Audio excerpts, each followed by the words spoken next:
let's go ahead and get started. This is the February meeting of the Wilson County Board of Zoning Appeals. Appreciate everyone coming.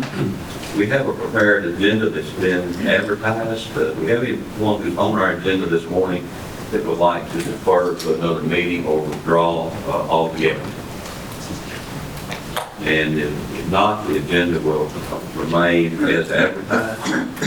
We have a reporter here with us this morning, makes a transcript of our proceedings. If you would like a transcript of a particular case, that would be at your expense. And if you would, please see the court recorder at the conclusion of our meeting this morning. Just a reminder to everyone to please silence your cell phone. If you plan to make a statement in front of the board this morning, whether that be in favor of or in opposition to any case, you'll need to be sworn in, as this is a quasi-judicial body. So if you would at this time, please raise your right hand. Do you solemnly swear or affirm that the testimony that you're about to give before this board is the truth, the whole truth, and nothing but the truth, so help you God? Yes. Thank you. Just a note on the course of the meeting this morning. When we call a case, I'll read the case number and read the case. We'll ask Mr. Lawless to give us the staff recommendations. Then we'll give the applicant a moment at the podium to make any statement they'd like to make either in regard to the case. And then after the applicant's had a chance to speak, we'll call for anyone else. If you wish to speak in support or in opposition to the case, you'll be given an opportunity to do so. As I mentioned, we'll get staff recommendations on each case, and the board will consider those recommendations as we hear each case. As a reminder to everyone, the meeting this morning is being taped for air on Wilson County TV. That's available on the YouTube channel, on the YouTube platform, if you want to review the meeting later at home. The state requires that we have a general public comment period before each public meeting. Now, each case will have its own public hearing. We'll let everybody speak to whatever you want to, as we call the cases, but the state requires us to have a general public comment period. It's not doesn't have anything to do with the cases themselves, but if you wish to make a general comment in front of the board this morning, now's the time to do so. Do we have anyone wishing to make a general comment?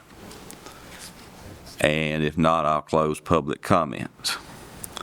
Turning to the board, you have the minutes of our January meeting that were sent to you earlier. You've had a chance to review those. Do we have any corrections on our minutes from January? And if not, do I hear a motion we approve January's minutes? So moved. I have a motion. I have a second. And I'll second. And all in favor vote aye. Aye. Opposition vote no. And our ayes have it.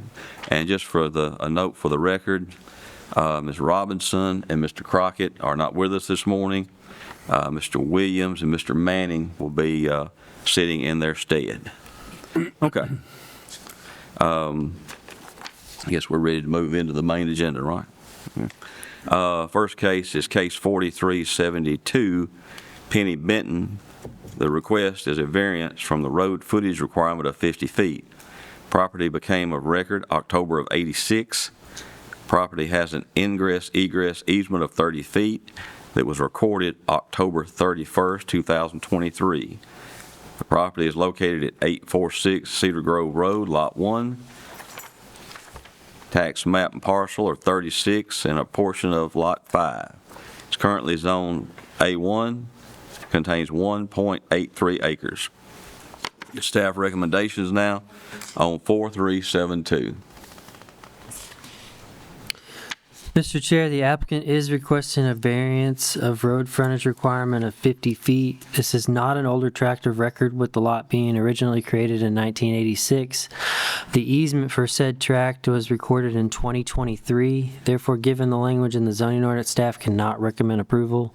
846, they are combined for tax purposes on the visual in front of you, but there's actually two lots here. There's one that is on the front, which has your road frontage. There's an exhibit on the second page of your packet that explains the lot layout much clearer. But the back lot is landlocked, and it has been that way since 1986. Okay, who's here to represent 4372 Benton?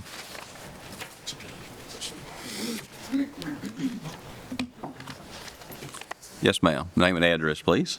Penny Benton, 1009 Clay Place. And, wrong case. Oh, okay. And what would you like to tell the board, ma'am? I just purchased this, 848, the old Hester Farm, for the front existing home. We remodeled. My oldest son lives in that, rents that from us. And then when we found out when we closed that it was 2 tracks per the legal description, I went and got soil area for the rear lot and building a house for my other son to live back there now. And I got the soil and the building permit, and you can tell it's just got the framing inspection yesterday, so. How did you get a permit without having a legal lot? I can explain that. The zoning compliance certificate was filled out in error, and then we caught it. Who filled it out? One of our staff members. Okay. All right. Does the board have any questions for the applicant? Would there be adequate room to where you could actually deed a 50-foot right-of-way to the Get back? Brian to do that. You are. I can. I just can do didn't that? know that. And Karen and I talked, and then I didn't realize the 50-foot thing, but I can go back and deed myself a 50-foot right away, no problem. And not an easement, but am I correct in saying it needs to? Oh, well, I don't know about that It needs to now. be an actual piece of property, Yeah, it needs to go with the back property. but I think they may have room there. I don't know, Karen, can I do that? I don't think they've got enough road frontage. It's 230, what's it say there on that? Does it say what the, I don't Well, think they've got enough road frontage to be able to take 50 feet off. I don't, this plat's hard to read. They may, let's see.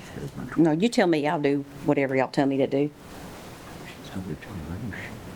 Well, the existing, They the do. curve shows 56 feet, I They think. do.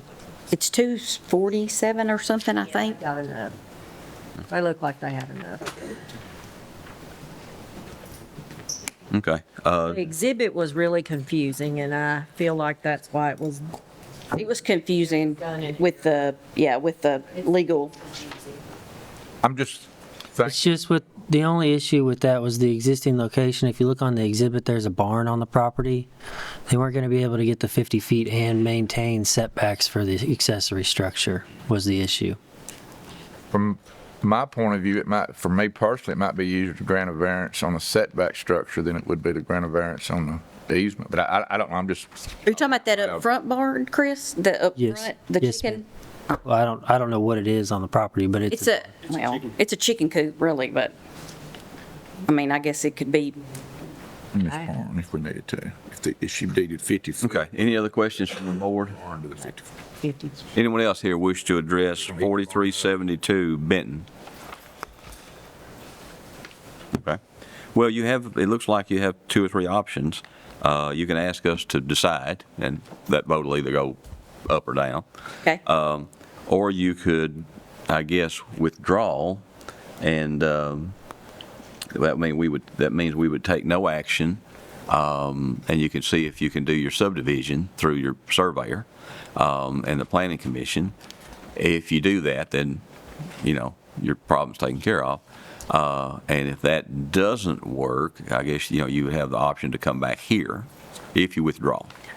If we take action, then coming back here has limitations.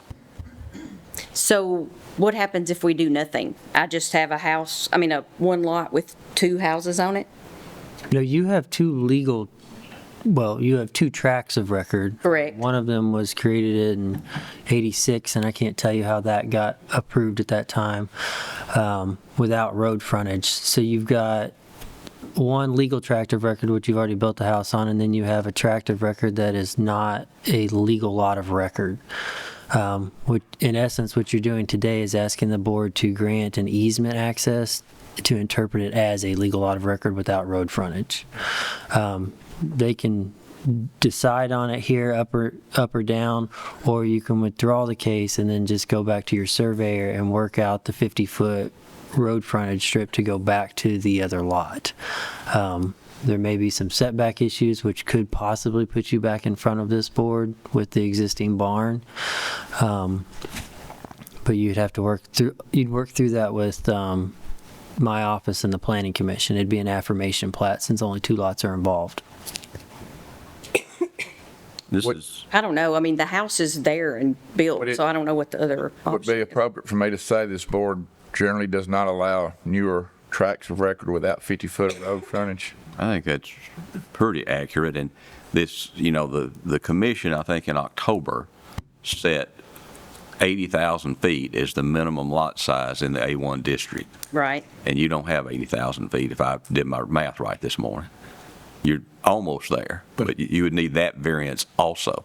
Her lot's grandfathered in, No, or is it not on the 2-acre requirement, or 80,000 requirement? It's created in 80. Her existing lots predate our lot size amendment. Now, when she goes to subdivide it, that front lot is going to be be an issue if it goes below the 80,000 square feet, because we're going to have to review it to our current standards. I don't know how many acres the entire 2 tracts are. Is that what you're mathing? 3, I don't know. Go ahead, sorry. so on one hand, you have a lot that was not legally created. Okay, that's the 86 lot. Then on the other hand, it is a legal lot as far as it's grandfathered in against the 80,000 feet. But it was created without road frontage in violation of the zoning ordinance. So if you go one way, the other catches you, and vice versa. If she goes through the planning commission route and utilizes the 50-foot to amend that, and it does bring one of those lots substandard 80,000 square feet, or she can't get it, she will have to come back before the board to request lot size variance because she's manipulating her existing lots. I mean, you can view them that she had 2 lots and that she would have been grandfathered into 2 lots, but we have to look at them as 2 newly created lots because she's manipulating their boundaries. Could there be a hardship then in creating those 2 lots? You can interpret, Substandard to 80,000 square foot. that would be up, Asking, could there be? yes, that would be up to this board to decide whether or not that is a hardship. Yes. She would have to come back before you for that request. So if we approve it, it's probably an inappropriate approval based on history. If we don't approve it and she withdraws, she'll still have to come back here, potentially with a hardship for lot size variance and potentially a variance on the shed. Yes, sir. That is accurate. I think we've got the facts. And I call for anyone else. There was no one else wished to speak. So turning to the board in regard to case 4372 Benton, do I hear a motion? Do we want to give the applicant a chance to do anything? She has the opportunity to withdraw. I think she's been I don't- advised of that. What are you asking me to do? I don't know. Don't tell me we what. We can't tell you what to do. And I'll leave Can it to Mr. Chairman. Pierce tell me what to do? Well, if they deny your case, you're going to be prohibited from coming back before this board for 6 months. Okay, If you withdraw, you have the right to come back with new information at any time. So you could come back next month if you get new you think I information. can come up with that new information from Brian Keith? Yes, ma'am. Okay, that's what I want. But if they vote and deny you, your case will be prohibited from coming back before the board for 6 months. I want to hear do you what, say you want to withdraw. withdraw. Yes, sir. All right. The applicant has asked that she withdraw her case, and I'll make a motion that we allow her to do so. Do I have a second? Have a motion and a second. Discussion from the board. All in favor vote aye. Aye. Any opposition, vote no. The ayes have it. Thank you. Okay, see y'all in a month. Okay. Our next case, case 4373, Ron Patel, variance of 13 feet from the east rear yard setback requirement of 40 feet. The proposed caretaker's residence will be 27 feet from the east rear property line. The caretaker's resident was approved by the board September 15th of 2022 with the stipulation that the property had to meet commercial standards and the septic must be approved for a residence. The property is located at 2330 Couchville Pike, being map 138, parcel 77.02, Wilson County, on the Wilson County tax map. Zoning is C1, neighborhood commercial, acreage is .85. We'll get staff recommendations now on 4373. Mr. Chair, on 4373, applicant is requesting a variance of 13 feet from the east rear yard setback requirement of 40 feet. The caretaker's residence was approved by the board on September 15th of 2022 with the stipulation the property had to meet commercial standards. The septic must be approved for a residence. The residential septic permit was issued for the property on September 23rd of 2025 for one bedroom. This would appear to have little adverse effect given the language in the zoning ordinance. Staff cannot recommend approval of the rear setback variance, and the little adverse effect recommendation comes from this is a corner lot. It has, I believe it's called Suggs Creek Market. Is that no? It's Lacey's Market. Lacey's Market. So it has a commercial convenience store at the front of it, which this same setback would be the side of that store, but the way the house is oriented, this lot it's the east rear setback, so it'd be the one to the right on your screen, and that's the only variance they're requesting for the caretaker's apartment. Okay, but the parcel next door is a separate parcel, separate ownership, right? Yes, sir. All right, who's here to represent 4373? Yes, sir. Name and address for our record, please. Ronak Patel. And our store address, 2330 Couchville Pike, Mount Juliet, Tennessee, 37122. And what would you like to tell the board? Just need permit for the house, that's all, for the caretaker. And does the board have questions for the applicant? If not, do we have others here that wish to speak to 4373? Patel? It's me. Yes? Oh, I said Patel, that's me. And if not, if there's no one else who wishes to speak, we'll close public hearing on 4373 and turn to the board. Do I hear a motion for discussion? Christopher, your recommendation for not approval is based on the rear yard setback, is that correct? Nothing to do with the sewer, is that correct? No, he has an approved septic for the caretaker's apartment, and that was a stipulation that whenever you all approved that he has to prove that he can get a separate septic for that. He has done that route, but no, my recommendation is solely based on the rear setback requirements for a corner lot. Based on the plat that was submitted, can you squeeze a house in to the area that doesn't encroach on the rear setback and the soils area and so on and so forth? Is there room to put a dwelling? House? A house? Yeah, there's a room, there's a setbacks already on that too, I guess, whenever I submit it. And there's a septic, for the septic permit, wherever they can put the septic, there is a space for that too. Because you have to be, 10 foot off the septic? Yeah. Yes, sir. But you think you've got enough room to get it in back there? The house, yes. Okay. All right. Again, any questions, or if not, do I hear a motion or discussion? And I want to make sure I'm really understanding this, that the setback variance or whatever on the rear yard is on the existing building. No, it's for the proposed home. The existing building is not Okay. under question here. The existing building makes a setback. Well, it meets that setback. The existing building was there long time before. Grandfathered in. Yes. Okay. It meets the setback in question. It does not meet some other setbacks, but those aren't up for discussion at the moment. I was confused on that. Yes, sir. So what we're talking about is you want to build a one-bedroom house in that green area on the map existing. behind the existing building? Yes. Okay. Like not right behind, like, close to at the ends, wherever, like, we can put the building and we have a space for the septic, like, whatever they do. Okay. This is not directly related, but indirectly related. When you were here before and we granted the original variance, there was a neighbor up here, I recall, and they had stated that, there was, I guess, some of your belongings over on their property, and there were issues with the way the store was operating and their property. Has all that been resolved? Yes, like, they complained about that sign, and sign was there almost, like, obviously like 25 years ago, and they told us to remove the sign, that gas station sign. We removed that already. And we already, like, put the, like, our property line too, already called the surveyor, and, like, they put my all property lines and everything, so everything's, like, resolved, and there's nothing on their property Okay. or anything. All right, again, do I hear a motion?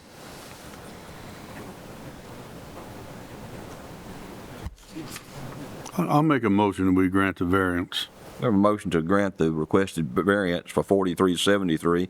Does he have a second? I'll second that. I have a motion and a second. Any discussion? If not, all in favor of the motion, vote aye. Aye. Opposition, vote no. The ayes have it. Thank you, sir. So good to go, or, We're done. so I can put the house, right? I don't know what else we can do for you. No, like, do I have permit or not? That's the reason. The variance I'm just, requested was granted. You have permission from us. oh, okay, yeah, that's, and do I Getting a have, building permit, Contact me. is another thing. Good luck. thank you. I know you, like, you come down there too. I have one more question. Can I, like, run to house because my wife, she is pregnant and I have to take her to hospital? Say that. Can I go? I have, Oh, you're free to go. all right, thank you. Good luck. His wife is, that's a first. Okay, case, beg pardon? He should have started with Yeah, he should have. Yeah, that might have been important. Case 4374, Mark Kovchinsky, on behalf of Glayville United Methodist Church, request of 20 feet, a variance of 20 feet from the west side yard setback requirement of 30 feet. The existing fellowship hall is 10 feet from the west side property line. The proposed addition will be 12 feet from the west side property line. A request for 48 feet from the front yard setback requirement of 60 feet from what is now known as the rear of 8736 Stewart's Ferry Pike. The new proposed structure will be 12 feet from the front of what is known as the rear of 8736 Stewart's Ferry Pike. Property is located at 8770 Stewart's Ferry Pike.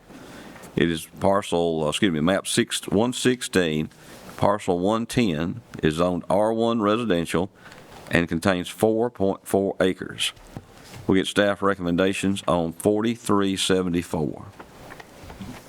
Mr. Chair, for 4374, applicant is requesting a variance of 20 feet from the west side yard setback requirement of 30 feet and a variance of 48 feet from the front yard setback requirement of 60 feet between said addresses. Given the language in the zoning ordinance, staff cannot recommend approval of either setback variances. Staff will note that both requests are reducing existing encroachments on the property, and a site plan will have to be submitted and approved by the Planning Commission before any of the proposed additions could be made. Who's here to represent 4374 Kovchinsky? Mark Kovchinsky. I have not been sworn in. You have not been sworn in. Well, give us your address. 101 Jane Crossing, Mount Juliet. Okay. Raise your right hand. Do you solemnly swear to tell the truth? Yes. Okay, go ahead. I would like to consider the two separate variances that requested. So can we speak to one and then speak to the other? The first one is the side setbacks. We're requesting the side setbacks to clean up an existing condition. The existing building that is there already is a much greater encroachment into the easement than the little bits of the new building that will be attached to the old building. So That's the west side. The parcel or the new building proposed on the back that will encroach on the 60-foot, what planning folks are calling front easement, is into the easement behind the post office. We asked your approval of that on the grounds that the property has tried a number of times to approach the adjacent property owner to resolve these issues and has been rebuffed at each and every turn.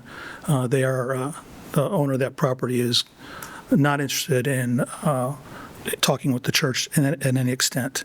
The other hardship that we have is a large majority of the grassed area in the back of the property is unavailable for development because of a depression that we quite expect is a sinkhole structure of some type.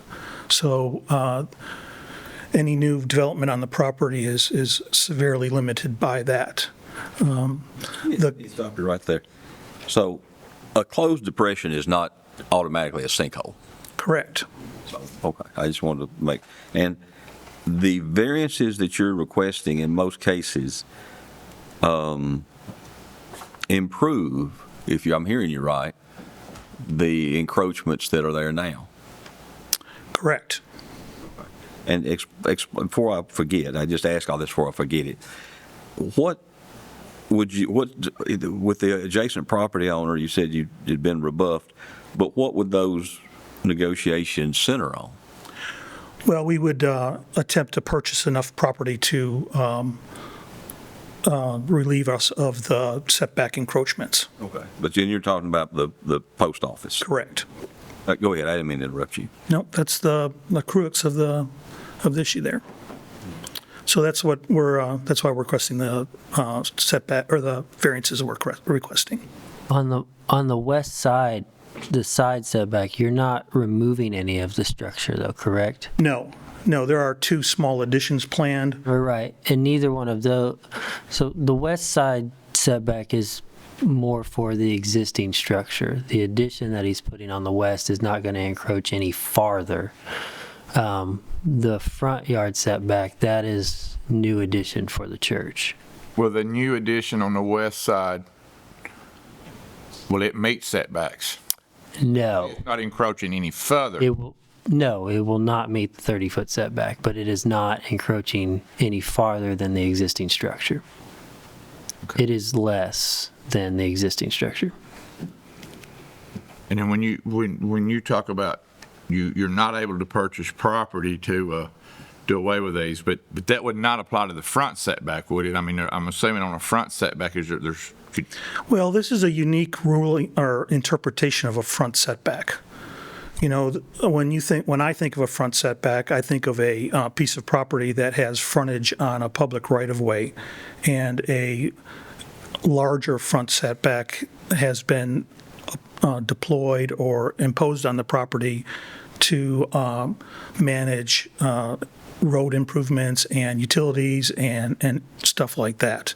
This condition here, just because an interior property line faces the street, they have, Well, here's the offset. correct, they have interpreted that to be a front setback and a 60-foot setback. So we're not talking about the setback out at the highway where you're the ingress in. Correct. We're only talking about the back property line of the property office parcel. That needs to be clarified for me, yeah. Yep. I also find that odd. Is that typical of us, Chris, to do? We do not have any language in our zoning ordinance that dictates that front setbacks be immediately adjacent a public right-of-way. Our front setbacks or anything that is parallel to a public right-of-way, we've come to this issue, I mean, some of it's come before this board, on flag lots that have, 1,000-foot strips, and then we still require a front setback once the lot opens up, regardless of how far it is off the public right-of-way. It is the yard line that is parallel to the public right-of-way is what is considered the front yard. We don't have any language in the ordinance to prevent that, but we don't have any language either that compels it, do we? I believe we have the front, I think it's the front setback is what is, it's labeled as what is parallel to the public right of You're way. telling me that even if we had a flag lot with 1,000-foot, strip going back, when you actually got back to where it opens up, then you would still enforce a 60-foot setback. Well, if it's on a state, yeah, it would, 60 foot is for churches on any proposed district. If it's on a state route, Front yard setback would still be enforced on that lot at the point it opened up. yes, sir. Right. And there's not typically an issue in most cases because our base front yard setback is 30 feet. But in the instance that it was on a state route, 141, 231, 109, those are 60-foot front setbacks for residentials, and we would still enforce that on those residential lots, yes. And can I add that the best I can recall, we as a board have granted relief on those in the past, have we not? There have been. Flag-shaped lots that had a, There have been a few. I mean, you've granted front yard setback relief on ones that are directly on the public right of way as well. I mean, right, but they've been on case-by-case basis. flag-shaped lots where they're several hundred feet off the property, we have granted relief on some of those. Yes, sir. I didn't see in here in the notes, and Karen, your new format I still stumble over reading the new format, but on description, but I don't see in here when the lot was created. And I'm assuming that's way Very old. long time ago, because this church has been there a long time. It's been there over a couple hundred years. I think they have been able to purchase a couple of tracts that have added to it, but nothing in the recent years. The property's been at the current boundaries for at least 20 years. I wouldn't have necessarily put in there when this lot was created. I know it's less than 5 acres, but it's not a parcel that came off of a parcel. The parcel numbers. Oh, so it wasn't created by, it just Right. existed. Yes, so that's why it wasn't listed in there. Gotcha. Are there other questions from the board for the applicant? If not, does anyone else here wish to address 4374, the Methodist Church with Mr. Kovchinsky?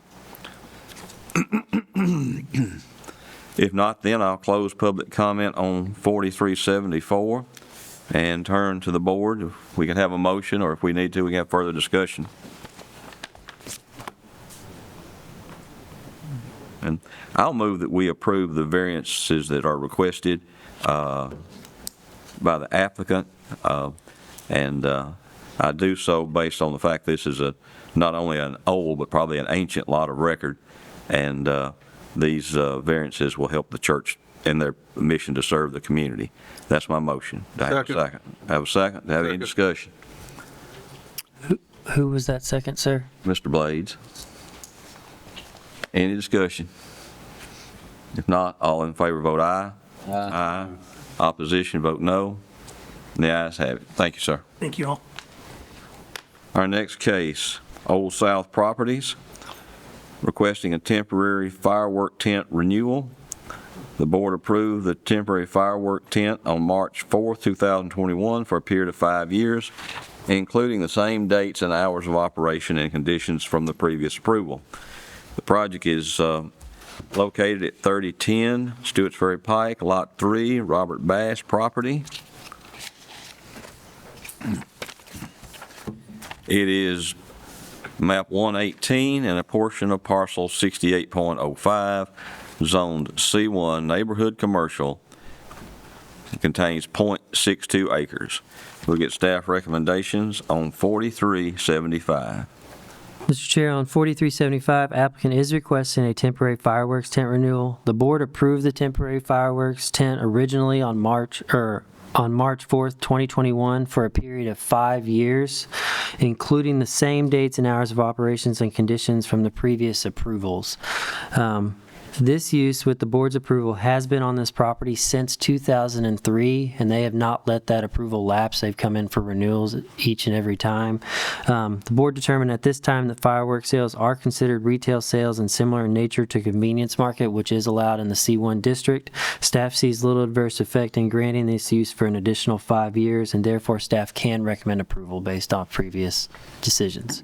Okay, who's here to represent 4375 Old South? Name and address, please, sir. Aaron Blankenship, 4080 Old Lebanon Dirt Road, Mountain Juliet. We're just requesting to do the same thing that we've been doing for 20-plus years. And as far as I know, we haven't received any complaints or anything like that from what we've been doing. And I actually spoke with a couple of the surrounding property owners last week just to get their take on things to make sure that everybody still felt good about everything. And I didn't get any negative feedback other than one person did say a security night light that we had up was a little bright last year. So we actually had Middle Tennessee Electric come in and put up one of their approved security lights on the pole, so that would alleviate any of that. So that's all I've got. Okay. The board have questions for the applicant? If not, all right, thank you. Thank you. Anyone else wish to address 4375 fireworks stand for Old South? Okay. If not, then we'll close the public hearing, turn to the board. Do I hear a motion? Mr. Chairman, I will move that we approve for a period of 5 years based on staff recommendation. I have a motion, and I will second, and I move to amend that the same stipulations carry forth with the new approval. Absolutely. Okay? Any discussion on the motion? If not, all in favor vote aye. Aye. Opposition vote no, and the ayes have it.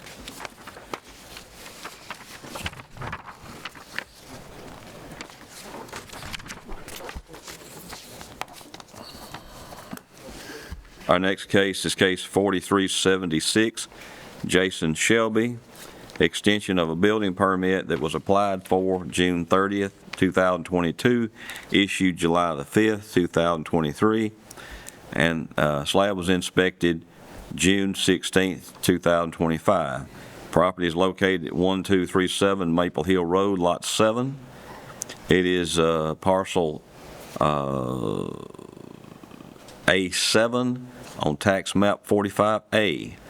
It's zoned R1 residential and has 2.7 acres. We get staff recommendation now on 4376.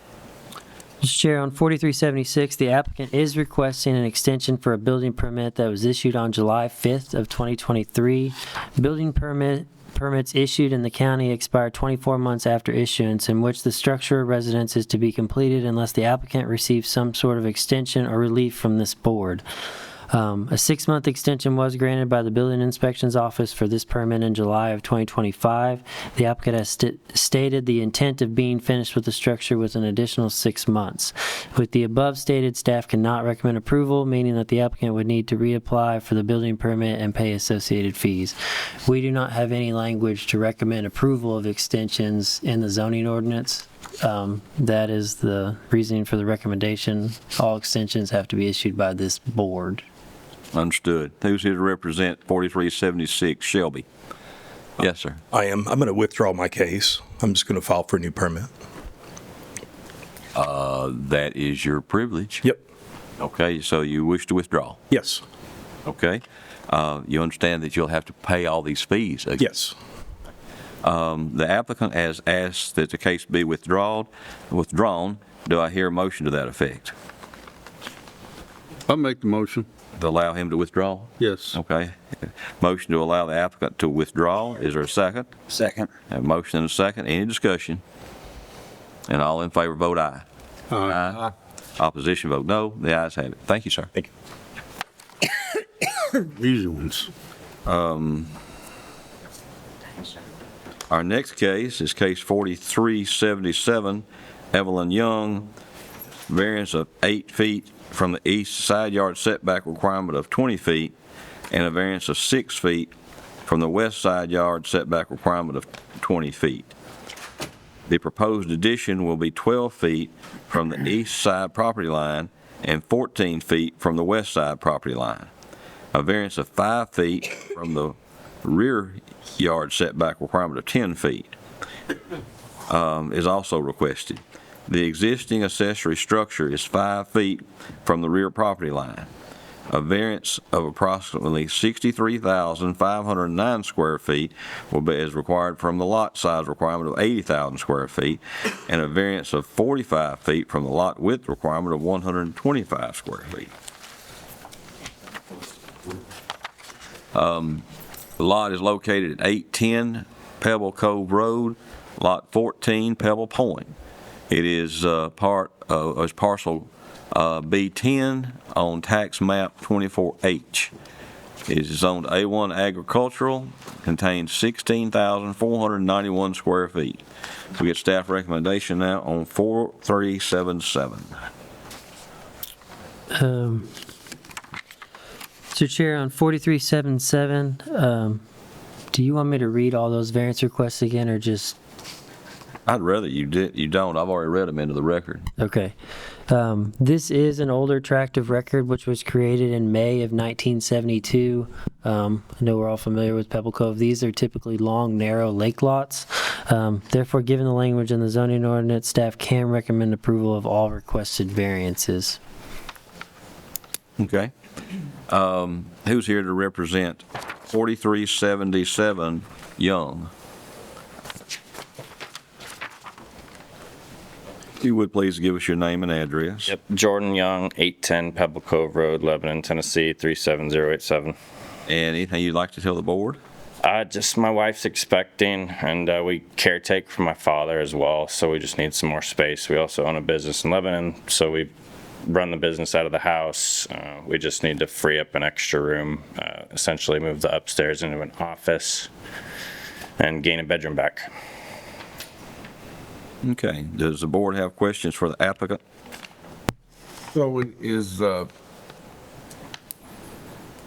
a lot going on here. Some of these variances are because of a new build, new construction. Yeah, so there's a shed in the back that was there when we bought the house. It's supposed to be 10 feet off the rear. It's 5 feet now. I'd love to keep it there if possible. I think if I pushed it 10 feet, it would kind of encroach on the field lines anyway. And then yes, sir. And then the porch on the west side is kind of encroaching in the 20-foot side setback. I think we're getting to 14 instead of 20. And then the porch, or the addition, is going to be 12 instead of 20. So we're kind of just widening out the house, but we have a narrow lot.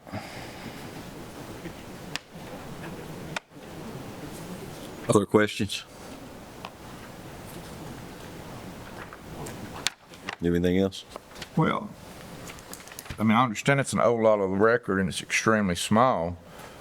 So, and we usually grant some variances, but is he allowed to just add anywhere he wants to and get a variance on it? Well, I understand existing, but I see a proposed addition on, he's adding, looks like to me on both sides, I mean, that would ultimately be up to this board. I mean, this particular neighborhood is older lake lots, and we've set a pretty common precedent in this neighborhood for this litany of variances on all new builds. You can restrict back or request that, maybe he leave room on one side or the other. If I can say something, there are quite a few houses on our street that are more like 10-foot side setback, especially on the lake. So we have probably denied portions, maybe, of some of these, but by and large, we've approved. Right. And I understand approving a lot of this, because it's size-wise and what's existing. One thing that I just want to understand what's existing and what is creating, what is encroaching more because of a new build. Well, he's I would say he's probably still one of the few homes in the Pebble Cove neighborhood that has not completely demolished the bones of the existing, what we called the old fishing shacks. Now, granted, it is a newer home. His existing home meets all of those side setbacks, which is unique for this neighborhood. His proposed addition will encroach on that, which every new home that's been built out there has done that. Okay. But I have that here that to me is somewhat important is that with the variances, on one side, he's got 12 foot left between the house and the property line. Yes, sir. And the other side, I think it's 14. 14. There's point. And I don't know what the terrain is. I suspect it slopes from the road to the It's, lake. yeah, it just slopes towards the lake. But that's still enough room if we have to get, some type of emergency. They're probably not going to take an ambulance down there. They do that, I understand. But if they had to get through there with some type of vehicle, at least there's enough room left between the property line and the house to do so. Yes, sir.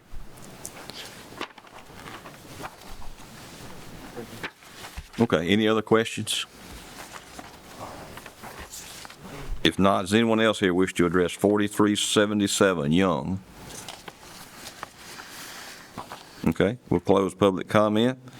Turn to the board. Do I hear a motion on 4377?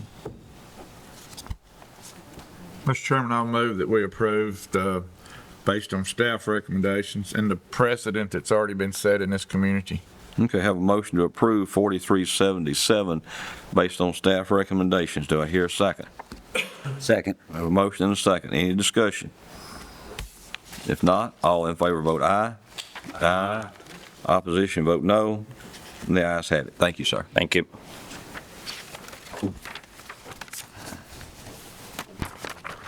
Okay, our next case is case 4378, Nashville Mental Health. Request a group home with 12 residents. Property is located at 1040 Northwest Rutland Road, Lot 2, Joe Burton property. Tax map 77, parcel 58.2, zoned R1 residential, contains 14.23 acres. We get staff recommendations on 4378. Mr. Chair, the applicant is requesting a group home with 12 residents. The property is currently operating as a group home with a limit of 8 guests as a use by right in the state of Tennessee under residential code. The applicant has made efforts to keep the look and feel of this property residential in nature with the surrounding area. The property does have connections to public sewer that the applicant will be bringing to you, to my knowledge, and can adequately support additional residents. With this, staff can recommend approval of the request. It's for 12 full-time applicants and up to 4 staff on site at any given time, so it'd be 16 people total. This property is unique in the county as it does have a public sewer connection that I've been told that's tied into the city of Mount Juliet's sewer system. I know that's always an issue with bedroom count on septic, but they have told me that they're going to bring in a letter that they have to submit to you all. Okay. Who's here to represent 4378 Nashville Mental Health?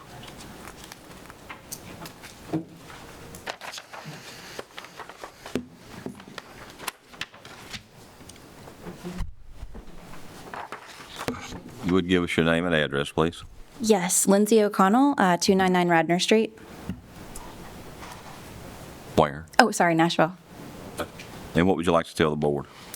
I think Chris summed it up really well. We have an 8-bed residential home. Our mission is to bring mental health healing to people in residential settings. That's why we don't go for a more hospital-based or institutional model, because our experience has been that people heal the best and can stay for longer periods of time and really achieve lifelong, lasting recovery from mental health issues when they're in a setting where they can stay and feel comfortable. So we currently operate a facility in Murfreesboro, Tennessee. It's also 8 beds, and we've been in operation since September of 2024. In that time period, we've helped over 100 people, and we've operated without incident. So we've been able to be part of the community and really bring a lot to our clients without interfering with anybody else's lifestyles in the community. How long have you been operating at this location? This location, we just got licensed by the Tennessee Department of Mental Health January 23rd of this year, and we took our first patients on the 27th. So we currently have 8 people in-house, and our goal is just to add these extra 4 beds and then be able to bring that hope and healing to more individuals. Questions from the board? So you are a new facility. You just opened up January this year. Yes, this location we did. Yes, sir. And the state has said if you have 8 or less, we don't have any. You don't have any purview. They're treated as a typical single-family home at that point. So if it's 8 beds or less, we don't have any say according to the state. Okay. Board have other questions? Yes, sir. I got a question. The way I'm reading this is the state has a limit of 8 people, period. I don't think. No. No, they have a limit of 8 if you want to operate under current residential code.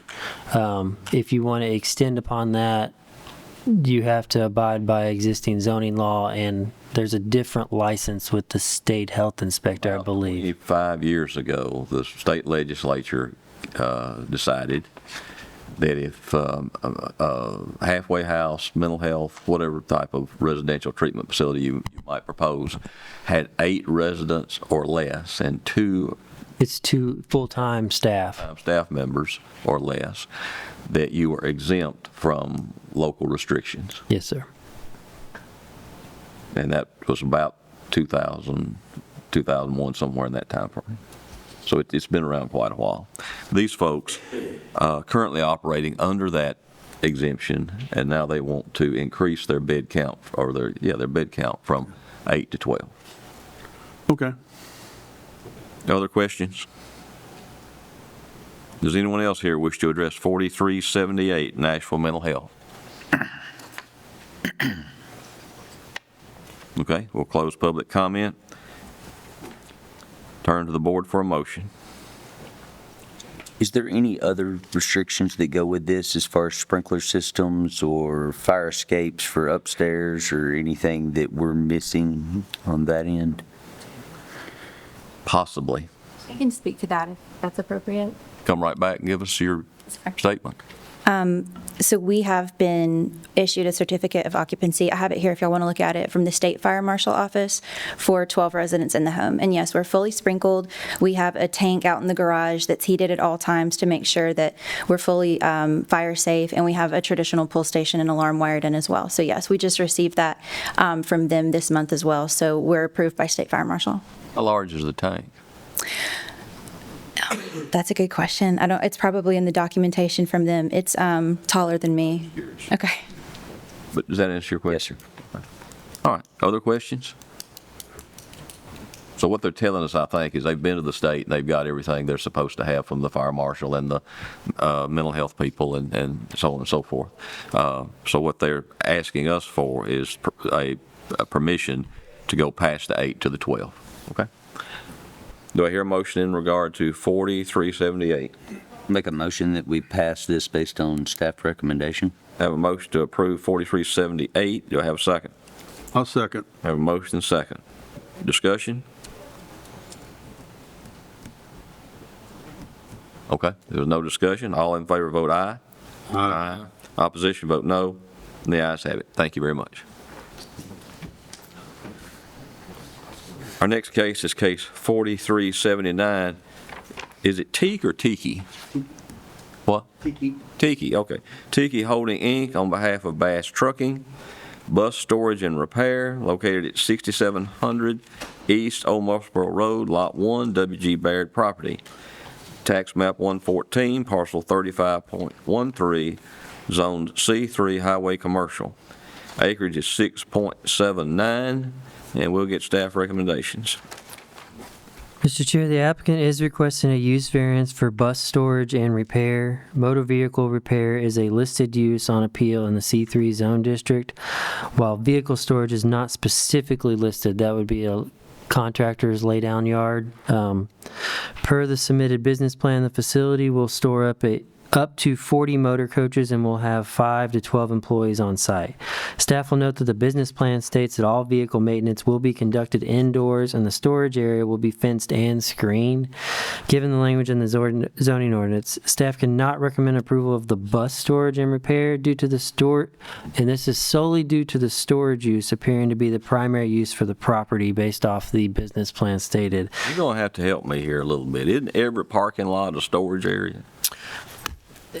A parking lot is allowed, which they're really close to that because a parking lot would be paved. We got into this. A storage yard in our zoning ordinance does not require to be paved, and it requires enhanced screening. So a parking lot would be allowed under C3 zoning requirements, and they do have a submitted plot plan to you all that shows paved parking. That plan has not yet been submitted to the Planning Commission for approval, so I don't have any basis to say that it is a full-fledged parking lot. Right now, I have to review it as what the site looks like currently. In the C3 zone, a truck stop, for example, is allowed. As a use on appeal, I believe, yes.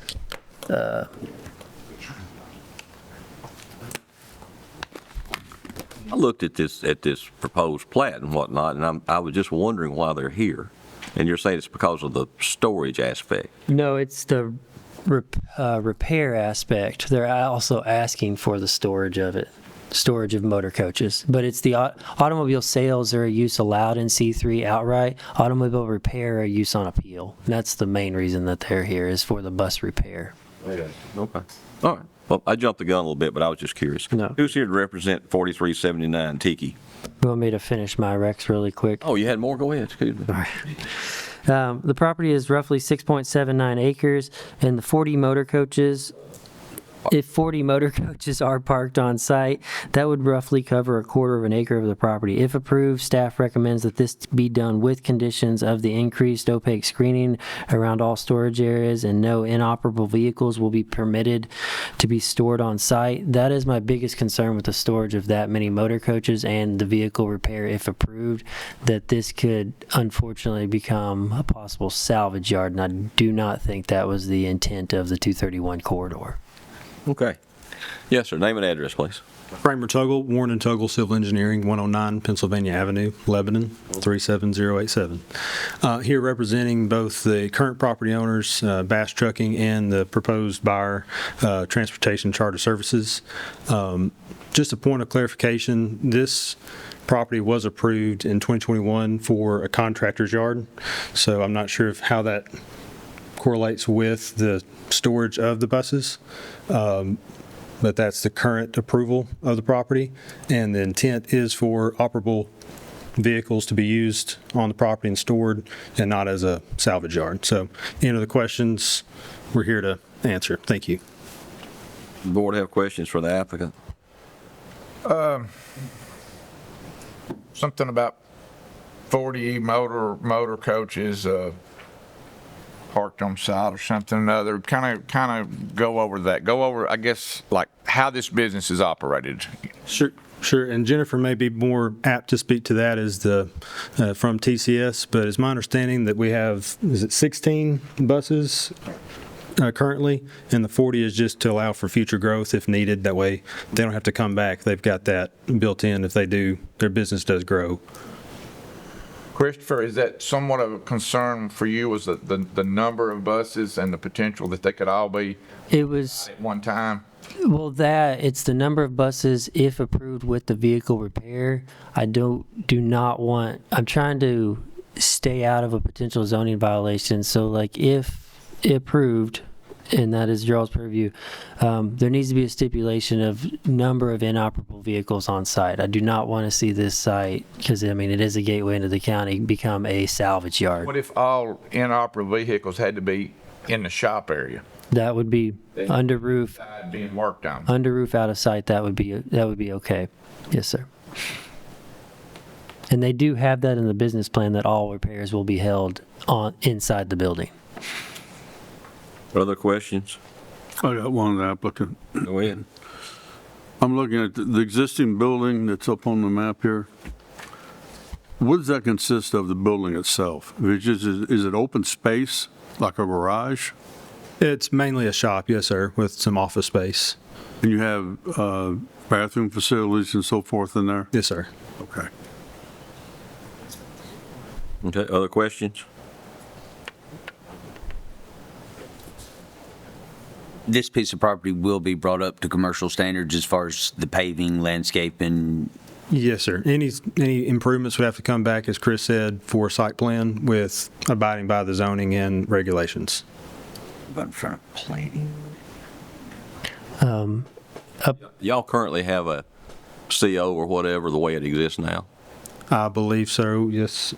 Yes, sir. Yeah, we released that probably 2 months ago now, when they finished the upgrades to the building. It has that brick facade now on the front, and that's when the CO was released. And I would assume it's not on public sewer, but we have adequate sewer for 5 to 12 employees on site. They haven't, go ahead. The septic was approved in 2021 for the bathroom usage, so yes, sir, it is approved. Do we know anything about capacity at all on any of that? I believe they're looking into it just to make sure with TDEC that everything's good, but that would be addressed with TDEC.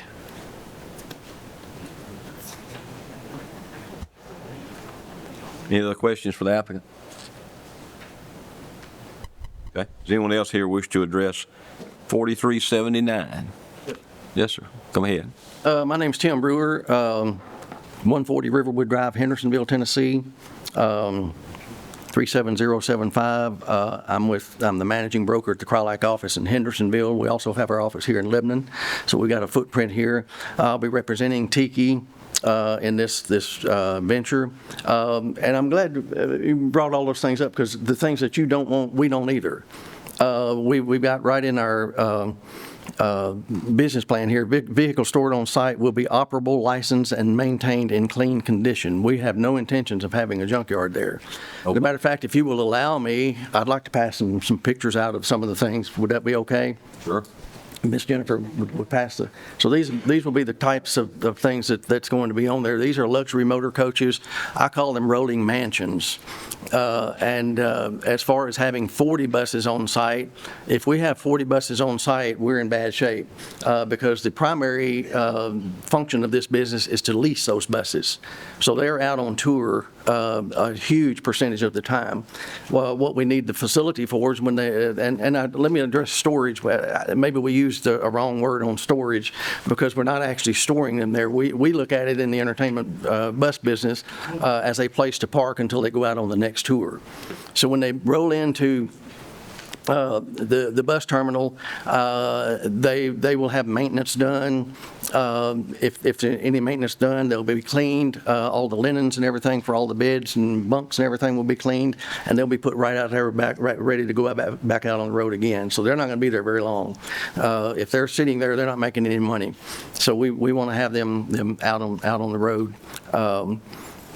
So the storage, we used the wrong word. We should have put housing or parking or whatever, but they're only there long enough to get ready to go back out on the next tour. Any maintenance or repairs that are being done, it's not open to the public. It's only repairs and maintenance on the buses that TCS owns or leases. They may have spots there for people who own their buses. Some of your gospel groups own their buses but don't have a place to park them. We'll provide a place for them to do that. And maybe if they want us to change the oil in it, we would do that. But that would be the only outside maintenance or anything that would be done. It'd only be on the buses there. To give you an example of how they work, just to give you an idea, a Keith Urban tour takes 8 buses out for 6 to 9 months. So we've got 14 buses, you said? So that would take most of our fleet out at that time on that one tour. Taylor Swift had 20 buses out for almost 2 years.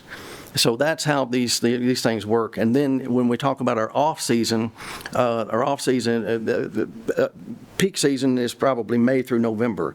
They're going to be gone. When they come back in the wintertime, we have what we call the one-outs. We used to work for Lee Greenwood. So he'll take a bus out on Thursday and he'll be back on Sunday. So 40 buses sitting there at one time is not, it's possible, but very, very, very unlikely, because we want them out on the road doing those things. And the repairs would be basically only on our stuff. It is going to be done inside. And you can look at the motor coaches, the pictures that we gave you. That's the site that you're going to see sitting there. They're beautiful buses, luxury motor coaches. So I know when we use the term storage, I immediately had the vision of old Greyhound buses parked there with flat tires on them and that kind of thing. That's just not going to be the case. Tiki Holdings will actually own the building. They will lease it to their TCS, Transportation Charter Services. who will take care of the leasing process of it. They're owned by the same people, fine people. The more I'm around them, the better I like them. They look like a kid with a new toy. They found this building and they're exploring the Wilson County area, and they're looking very forward to being a part of your community, bringing jobs in. But the whole thing will be fenced. Anything sitting there will be operable, maintenance, ready to go, licensed. Will not be. We will not have salvage anything there. Anything that looks like salvage would not be on that property. I got a quick question. Sure. I'll forget about it if I don't jump. Sure, I understand that. And the first part doesn't really matter, I guess. Number one what would be the lifespan of a bus, and which really doesn't matter. What do you do with a bus when it's no longer usable? That's where your gospel groups usually get theirs. We end up selling them to some of the gospel groups and things. So we'll sell those out. Okay. Yeah. Thank you. Yes. I got a question. The building itself, how many buses can fit in there at one time? It's got four bays in there that you can actually drive through. One of which has a pit where you can get under them and work under them. So you can't do that sitting outside. So there's not going to be any repairs done outside at all. Everything would be done inside. And it's basically maintenance. These things are almost bulletproof. They run for 1 million miles, and you have very, very little trouble out of them.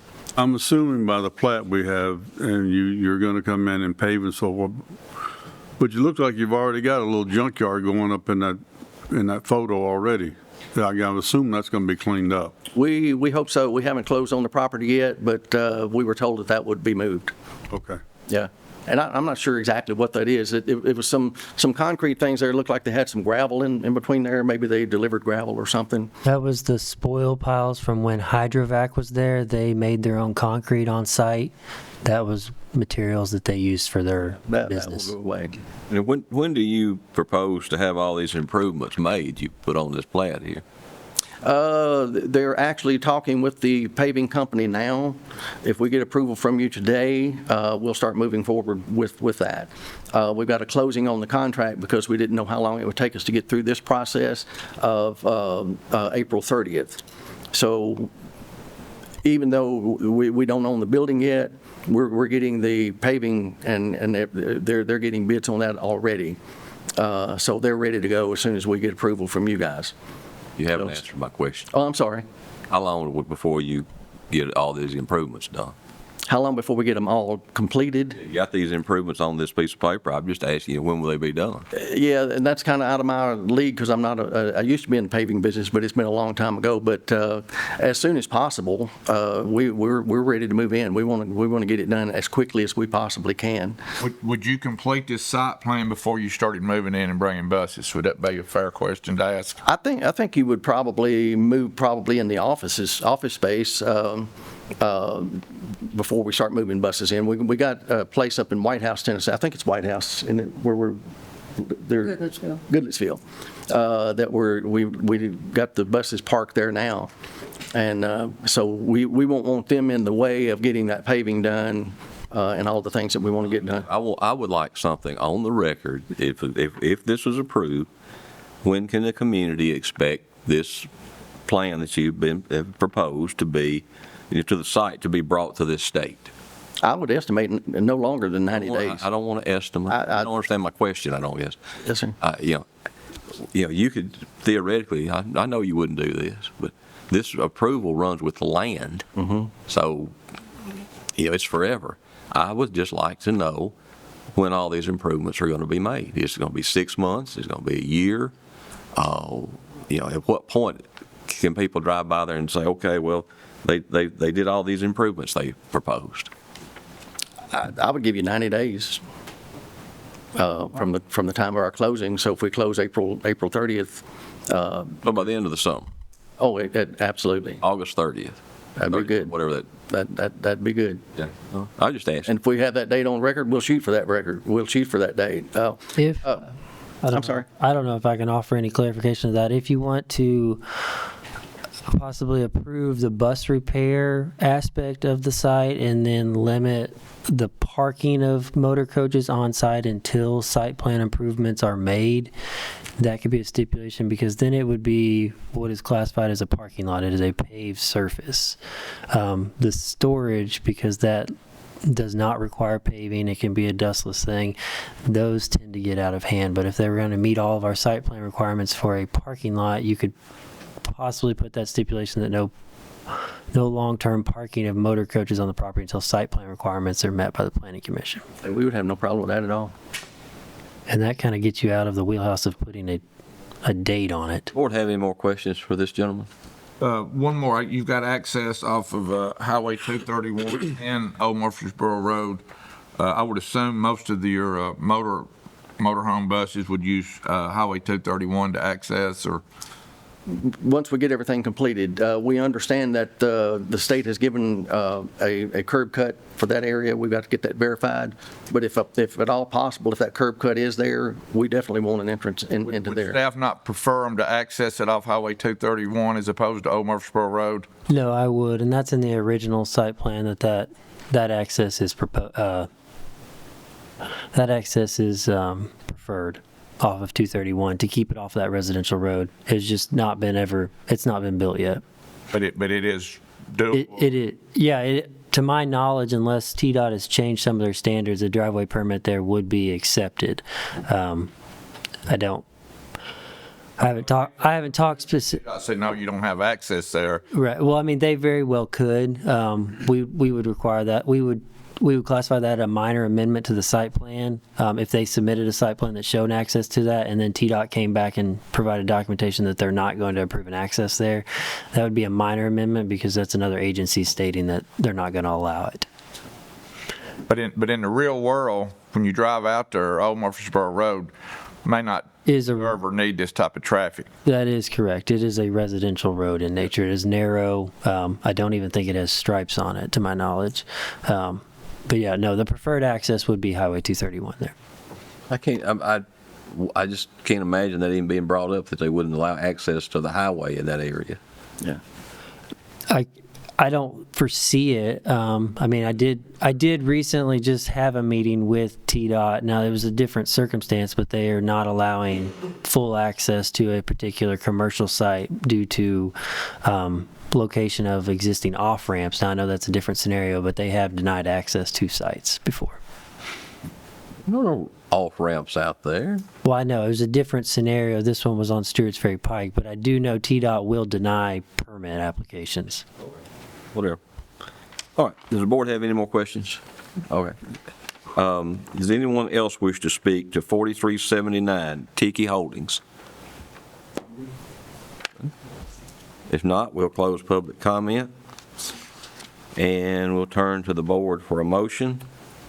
And I'm going to make a motion we approve this proposal with the following stipulations: that your business plan become part of the approval, that there'll be no salvage operations on site, that there'll be no inoperable vehicles parked outside. I mean, if they get there, they got to get there some way, so they should be running in some condition. Limited to 40 buses on site at any one time. No outside storage of other materials. You can't have 2 or 3 diesel engines sitting out there, okay? That the improvements that are on this proposed plat be made part of the approval and that they be completed within 1 year. And that the paving component be completed before you start bringing vehicles in, because that's going to get you away from the storage aspect. That's going to put you in a parking lot situation. Okay? So that's my motion. Do I have a second? I'll second it. Okay. Have a motion and a second. Now, discussion by the board on the motion. Do we need to address anything about landscaping? Or I think Christopher mentioned a fence with screening. Does that need to be brought up? I mean, that wasn't a specific requirement, but I mean, I'm going to push for that regardless. What about we amend the motion to for the applicant to get with staff for sufficient landscaping needs? Yeah, I mean, with the state right-of-way and the utilities, it's probably going to be more of a fencing requirement that I'm going to push for here. But I mean, screening. They need to get with staff to meet whatever you want. Is that appropriate? That's fine, yes, sir. I mean, that's not really. If staff wants a fence, we ought to get a fence. Well, I've dealt with staff and their fence and their landscaping before. And out in that part of the world, I mean, you plant all these expensive shrubs and trees and whatnot for screening, and if you don't plant the right ones, they're not going to last through the summer. That's probably why we're going to go more towards the fencing material out here. It doesn't die. That was my amendment, was that they get with staff and do what he want to do and not just go by the book and plant a bunch of shrubs that die. You know, that was what I was trying to say. Let staff have some So input. what is the amendment? That the landscaping requirement, the applicant get with staff. For landscaping and screening requirements? Yes, to staff satisfaction. That. I was okay till you added that last part. Okay, just get with staff. Okay. So the amendment What is, is that? I know, I shouldn't have said that. I know you said. So the amendment is that we add to the list of stipulations that the applicant have their screening and fencing approved by. Landscaping requirements met by staff, yes. Whatever. I'll accept. All right. Okay. All right. Any Grudgingly. further? Begrudgingly. Grudgingly. They're hard to deal with. Well, that's up to the applicant to deal with them, man. Okay. Any further discussion on the motion? If not, all in favor vote aye. Aye. Opposition vote no. The ayes have it. Thank y'all for coming. Thank you, Sheriff. Will I get a copy of that mailed to me, or You will. I'll make sure I got all the stuff? You will. There. At the address that was on the application. Thank you very much. And that's all, Mr. Christopher. Do you have other things for us? No, sir, I do not have any additional. Whatever happened to our training we were going to have? I'm working on a 1-hour session at the moment. I don't have a date nailed down yet with the person. There'll probably be 2 1-hour sessions within the same week. There'll be a planning commission one and a Board of Zoning Appeals one at the, to start this off, to get training kicked off. And then I'm Going to conduct that, or are you going to bring? the first one, I'm looking to bring someone in because it's, the topic will be reasoning behind motions, and ex parte communication is going to be the subject matter. I'm more having him nail down on the reasoning and reasoning that you have, reasoning and grounds for a motion, what can and cannot be defended in court and what it needs to be made upon. Is that going to be the first continued? I'm trying to nail down a date at the moment. Anyone else have anything else that we need to talk about? Yes, sir. Chris, I noticed at the commissioner meeting Tuesday night, there was a couple of issues that were those granted, as far as there was the height requirement, and there was another issue that, are those? Both resolutions that were presented got approved. Accessory dwelling units in the county now can go up to 1,000 square feet, amended from 600.